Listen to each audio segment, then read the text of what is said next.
Well, let's look at one of the issues from this week. We talked a bit about it earlier with Craig Gilbert, but so last Sunday, the governor was interviewed on Meet the Press. This part actually didn't make the air on the TV show, but was in the sort of the longer tape. And out came headlines saying, well, he's in favor of or supportive of or open to a wall with Canada. Was this a case in your mind? What's your take on what he said and how it was covered?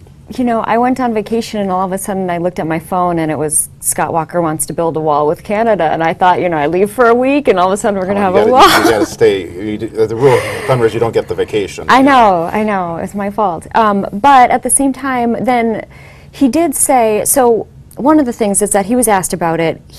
There was a yeah, which his campaign or his supporters have said that's his way of acknowledging a question. He'll say yeah or absolutely or mm-hmm. And that they are saying that national media is then interpreting it as a yes.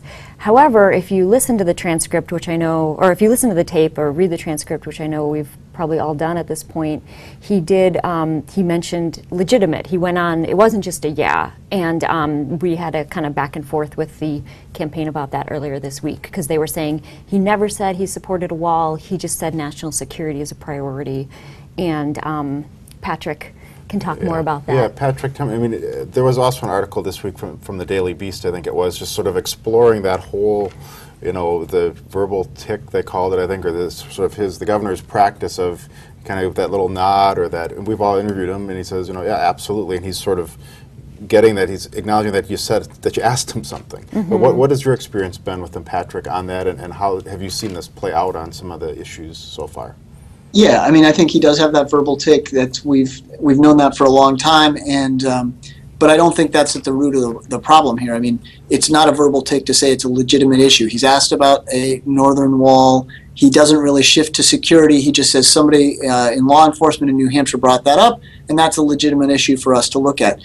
So that you can't attribute to a verbal tick. Perhaps his initial problems with birthright citizenship from a couple weeks back were related to that. But part of the issue for the governor is that he hasn't been able to quickly clarify or back off of or address things. And you saw that sort of the most extreme example of that with birthright citizenship, where over the course of a week, he appeared to have three positions. First, saying we should end it, then saying I have no position, and then saying no, I don't want to change the 14th Amendment to the U.S. Constitution.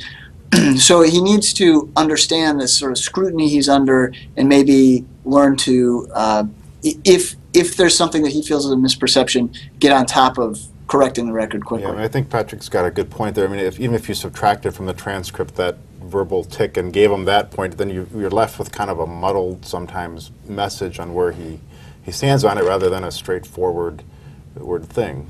Well, yeah. Sorry. Yeah, that was a yeah agreeing with you, not a verbal tick. Well, but here too, so right. Yeah, Right Wisconsin had something about the verbal tick. But again, it's gone beyond the to kind of expounding on it in a way that makes it sound like he's agreeing with it.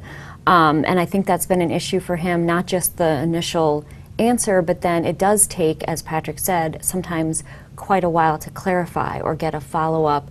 And then what it does is it extends the news coverage, because what could have been a one-day story of he quickly clarified and said this then becomes a multi-day or even a week-long story. And I don't think that's what they want right now, because he hasn't had a good few weeks.